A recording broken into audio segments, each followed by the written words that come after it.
परिषद निवडणुकीसाठी तुम्ही उमेदवार अर्ज दाखल केलेला आहे, पण 11 जागा आहेत विधान परिषदेच्या आणि 12 उमेदवार आहेत. कशी होणार निवडणूक? इंडिया आघाडीच्या 3 जागा 100% निवडून येतील. बाकीचं मला माहिती नाहीये. आशिष शेलार असं म्हटले की उद्धव ठाकरे हे मैत्री करून घात करतात, तसा तुमचा सुद्धा ते घात करतील.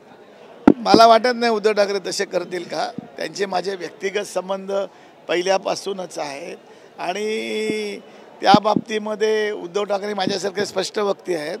ते निश्चितपणे त्यांना नको असेल तर नाही सांगतात. प्रताप सरनाईक असं म्हटलेले आहेत की त्यांना क्रिकेटचा दांडगा अनुभव आहे, नार्वेकरांना, ते नक्की जयंत पाटलांची विकेट घेतील. माझ्या विकेट घेण्याचा संबंधच काय. माझी मतं फिक्स आहेत. मला तर तुम्ही प्रश्न विचारताना पण जरा वेगळ्या तऱ्हेनं विचारा. मी पण छोटा पत्रकार आहे, हे लक्षात ठेवा. ह्याची गरज नाही आहे की मला NCPने पाठिंबा दिलेला आहे. NCP एक प्रमुख आहे आणि इंडिया आघाडीमध्ये आणि महाविकास आघाडीमध्ये जे प्रमुख आहेत शरद पवार, ज्यांना आम्ही सगळे मानतो, त्यांनी माझी उमेदवारी केली आणि त्यांच्या आग्रहाखातर मी उभा आहे आणि त्यांची मला 13-14 मतं फिक्स आहेत. माझ्याकडे 7-8 मतं आहेत. मतं कशाला पाहिजेत? 23 लाख मोठा आहे, तो पूर्ण कसा करणार? ते कशाला? माझं गणित कसं सांगायचं आहे काय तरी गणित माझं कोण देणार कोण नाही. महायुतीतील अनेक आमदार नाराज आहेत. या नाराजीच्याच याच्यावरती नाही मला माहिती नाही कोण नाराज आहेत कोण नाही. माझी मतं माझ्याजवळ आहेत, ती ओपन आहेत. माझ्या आघाडीची 7-8 मतं जी आज आहेत ती पारंपरिक मला देत आलेली आहेत आणि बाकीची म्हटले तर आणि काँग्रेसकडे एक्स्ट्रा मतं आहेत. फोडाफोडीचं राजकारण बघायला मिळणार. काँग्रेसची मत एक सुद्धा फुटणार नाही. महाविकास आघाडीचं एकही मत फुटू शकत नाही. महायुतीतील अनेक मतं जी आहे ती तुम्हाला मिळतील असं वाटतं का? तुम्ही त्यांच्यावर मला गरजच नाही आम्हाला गरजच नाही आहे त्यांची मतं घ्यायची. आम्हाला गरजच नाही आहे. आमच्याकडे मतं आहे ना.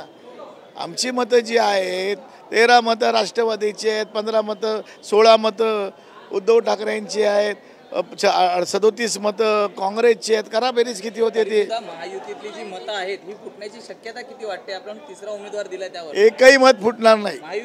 महायुतीतली मी अभ्यासच केला नाही. मला गरज नाही म्हणून मी अभ्यास केला नाही कोण फोडायचं. मला माझ्याकडे तुम्ही विना अभ्यासाचं निवड. आता मी 5व्या वेळा ही निवडणूक लढवतोय तर मला चांगला अनुभव आहे. सगळे उमेदवार उभे आहेत त्याच्यापेक्षा मला जास्त अनुभव आहे आणि त्याच्यामुळे हे किती झालं तरी होत नाही.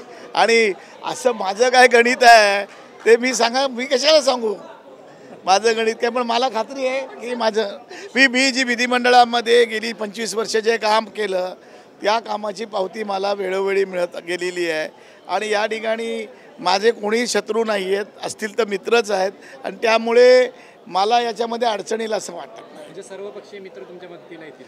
सर्व पक्षाचा मी कधी पक्ष बदलला नाही आणि बदलणार नाही. माझा विचार कधी बदलणार नाही.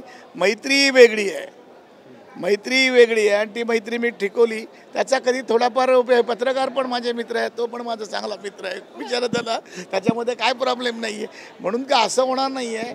पण मला वाटतं ही निवडणूक बिनविरोध व्हायला पाहिजे होती.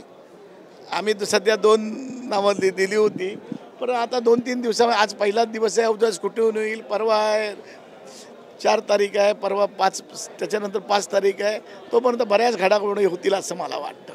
तुम्हालाही मतांची गरज आहे, मिलिंद नार्वेकर यांनाही मतांची गरज आहे. नाही ना त्याला मिलिंद 16 मतं त्यांच्याकडे आहेत. काँग्रेसकडे जवळजवळ 13-14 मतं जास्त आहेत. मग काय आम्हाला दोघांना दिली तरी आमचं काम भागतंय.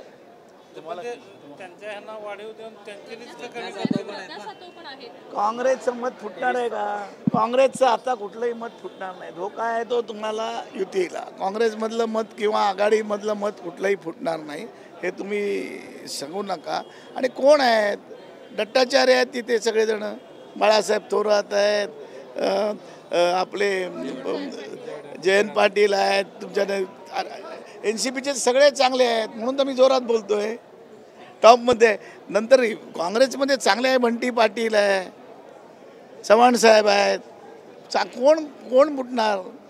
त्याच्यामध्ये जी मतं आहेत जी पारंपरिक काँग्रेसची घराणी राहिलेली आहे पाठीमागे त्याच्यामध्ये राहिलेली आहेत आणि आता तसं वातावरण नाही आहे.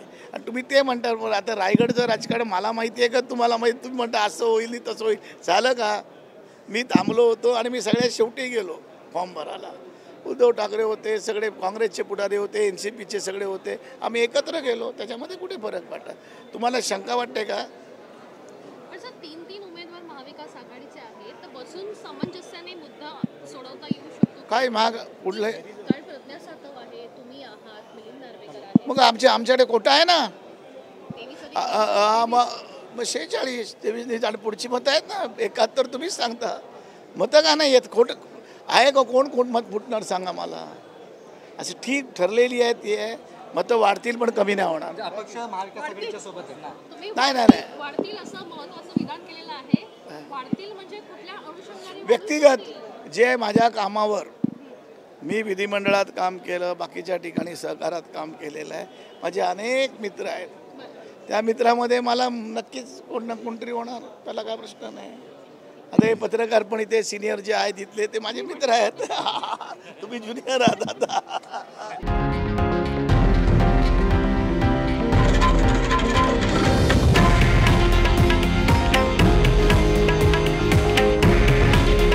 हे आहे देशातील नंबर 1 न्यूज नेटवर्क आणि आपण पाहत आहात TV9 मराठी. काळजी तुमची, हित महाराष्ट्राचं.